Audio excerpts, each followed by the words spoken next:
입으로 시인하는 믿음. 첫 번째, 로마서 10장 9절에서 10절 말씀. 먼저 죄인임을 깨달으라. 고등학교 때 열심히 교회를 다닌 한 성도가 있었다. 그가 대학에 들어가면서 예수님은 약자를 위한 혁명가였다 란 사상에 심취하게 되었다.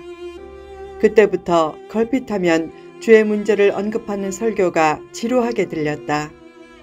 또한 여러 사회적 문제 등을 생각할 때 개인의 죄 문제 해결에 매달리는 것은 너무 이기적인 신앙이라고 여기면서 점차 교회를 멀리했다. 어느 날 결혼 후 첫째 아이를 낳았는데 말로만 듣던 뇌성마비였다. 그 아이로 인해 극심한 심적인 고통을 겪으면서 그의 가치관이 크게 달라졌다. 점차 그는 죄 문제를 깊이 생각하면서 한 영혼의 소중한 가치를 깨달았고 비로소 죄 문제를 해결해 주신 예수님이 얼마나 소중한 분인지도 절실히 깨달았다. 자신이 죄인됨을 아는 것은 가장 지혜로운 태도다. 거기서 구원의 은혜가 시작되기 때문이다. 비겁한 의인보다 용감한 죄인이 새롭게 될 가능성이 더 크다. 은혜를 받으려면 자기가 비교적 괜찮은 의인이란 생각부터 깨뜨려야 한다. 가끔 생기는 문제와 고난은 자신이 의인이란 생각을 깨뜨리는 좋은 도구가 된다. 자신이 죄인됨을 깨닫고 예수님을 마음으로 믿고 입으로 시인하면 구원을 얻는다. 그것을 보면 구원은 참 쉬운 것 같다. 너무 쉬워서 어떤 사람들은 오히려 구원의 복음을 거부한다. 그들은 스스로 어떤 선행을 해야 구원받을 수 있다고 여기기에 예수님을 믿으면 구원받는다는 복음을 쉽게 받아들이지 못한다. 그러나 하나님을 온전히 믿고 그 품에 뛰어드는 것을 무엇보다 기뻐하신다.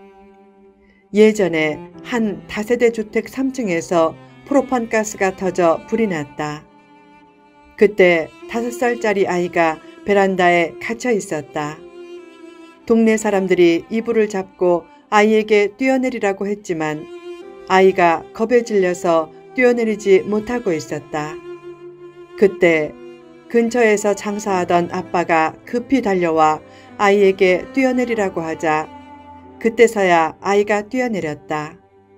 믿음은 전적인 신뢰를 가지고 하나님 품으로 뛰어드는 것이다. 그때 구원과 더불어 다른 수많은 축복이 따라온다. 입으로 시인하는 삶의 의미. 죄의 문제를 해결해야 생활 문제도 해결되고 건강과 평강과 축복의 가능성도 커진다. 죄의 문제를 어떻게 해결하는가? 예수님을 마음으로 영접하고 입으로 시인해야 한다. 입으로 시인하는 삶은 어떤 의미가 있는가? 1. 주님을 배반하지 않겠다는 의미. 어떤 사람은 입으로 시인이 뭐 그렇게 중요한가? 구원받고 싶어 거짓으로 시인할 수도 있지 않는가? 라고 한다. 그러나 로마서가 쓰였던 당시에는 예수님을 입으로 시인하려면 죽음을 각오해야 했다. 그래서 입으로의 시인은 진실한 신앙 유무와 구원 유무를 가르는 중요한 기준이 되었다. 생사가 달린 위험한 상황에서도 다음과 같은 참된 신앙 고백으로 하나님을 기쁘시게 하라. 하나님, 이 일에도 하나님의 선한 뜻이 있는 줄 믿습니다. 감사합니다. 안락과 안전과 이익을 포기하고 위험과 고난과 손해가 예상되어도 끝까지 하나님을 인정하고 하나님의 뜻에 순종하는 것이 믿음이다. 물론 성도들은 대부분 하나님의 뜻대로 살고 싶어 한다. 그러나 그런 마음과는 달리 실제로 자기를 내려놓지 못해 믿음이 주는 축복과 행복을 제대로 얻지 못할 때가 많다. 기도는 달라는 것만이 아니다. 하나님과 영적으로 교통하는 것이나 내일의 고통의 때를 대비하는 것도 기도다. 1999년 봄, 미국 덴버의 콜럼바인 고교에서 학생 2명이 자기들을 따돌린 친구들에게 총을 난사했다. 그때 학생 12명과 선생님 그리고 총을 쏜 학생 2명이 죽었다. 한 범인은 캐시란 여학생에게 총을 겨누고 하나님을 믿어? 라고 물었다. 캐시가 대답했다. 그래, 나는 하나님을 믿어. 그러자 범인은 총꼬리를 더 가까이 겨누며 소리쳤다. 하나님은 없어. 캐시가 또 말했다. 아니야, 있어. 곧 범인은 총을 쐈고 그녀는 거기서 즉사했다. 그 사실이 알려지자 많은 미국 청소년들이 캐시 버네를 추모하며 그녀의 티셔츠를 사서 입었다. 그 티셔츠에는 그래, 나는 하나님을 믿어. Yes, I believe in God. 이란 그녀의 고백이 쓰여 있었다. 그때 한 신문이 이렇게 묘사했다. 캐시가 미국 교회에 불을 질렀다. 아무리 힘든 일이 있어도 하나님, 그래도 저는 하나님을 믿어요. 라고 말할 준비를 하라. 힘들어도 믿음의 길을 포기하지 말고 범사에 하나님을 인정하고 감사할 때 참된 평안과 명예와 승리가 주어진다.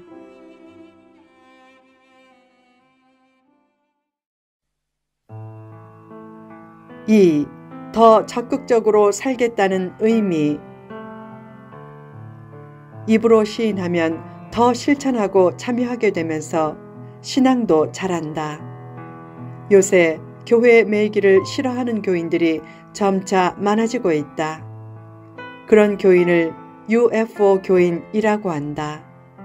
그러나 어느 공동체에 가든지 적극적으로 참여하고 헌신해야 그 공동체의 기둥이 되고 참된 행복과 축복도 얻는다. 계속 스스로를 향해 나는 주님의 자녀다 라고 입으로 시인하면 신앙의 의식화가 이루어지면서 헌신도 점차 쉬워진다. 어느 날 감리교 창시자 요한 웨슬레가 설교했다. 여러분 많이 버십시오. 그때 앞자리에 앉은 한 부유한 성도가 아멘 아멘 하고 고개를 끄덕였다. 웨슬레 목사가 계속 설교했다. 그리고 많이 저축하십시오. 그가 또 아멘 아멘 하고 외쳤다. 웨슬레 목사가 또 계속 설교했다. 그리고 많이 나누십시오. 그때 그 성도의 얼굴이 일그러지면서 갑자기 귀에 손을 대고 말씀이 잘 안 들리는 것처럼 행동했다. 복을 나눠주는 사람이 복의 근원이 된다는 의식 수준의 변화를 이뤄내라. 왜 많은 교인들이 주일에 받은 은혜를 며칠도 지탱시키지 못하고 곧 이전처럼 되는가? 신분은 변했는데 하나님의 자녀란 의식이 확고하지 않기 때문이다. 죄가 생각나고 성질이 날 때마다 자신을 이렇게 의식화시키라. 나는 하나님의 자녀다. 덤 인생으로서 늘 하나님의 영광을 위해 살자. 그래야 성도답게 살 가능성도 커진다. 수시로 나는 하나님의 자녀다 라고 입으로 고백하며 자신감을 가지고 살면 점차 능력 있는 삶이 자신을 통해 나타날 것이다. 3. 믿음의 말을 하겠다는 의미. 사람과 짐승의 결정적인 차이 중의 하나는 언어 능력이다. 인간의 언어 능력은 하나님이 주신 최고의 능력과 선물이다. 하나님은 그 언어 능력이 하나님의 뜻대로 바르게 사용되기를 원하신다. 그러므로 언어에서 믿음과 감사와 말씀이 넘치게 하라. 아무리 감추려고 해도 언어를 보면 교양과 유무식이 다 드러난다. 성도의 경우에는 믿음과 능력도 다 드러난다. 마귀는 다른 어떤 것도 겁내지 않고 오직 말씀에만 겁을 낸다. 예수쟁이들은 말을 잘해 란 냉소적인 말이 왜 생겼는가? 말을 실천하는 능력이 부족하기 때문이다. 말을 잘한다는 소리보다 말을 잘 지킨다는 소리를 들을 줄 알라. 그런 의미에서 시간 약속도 잘 지키라. 시간 약속을 잘 지키는 것은 상대를 존중하는 것이기도 하지만 자기와의 약속을 지키는 것이기도 하다. 필자도 중요한 약속 시간, 출근 시간, 예배 시간 등은 철저히 지키지만 사소한 약속 시간은 몇 분씩 늦을 때가 많았다. 그러나 몇 년 전에 사소한 약속 시간도 힘써 지켜보자고 굳게 결심한 후부터는 그 습관을 거의 고쳤다. 후편에 계속됩니다.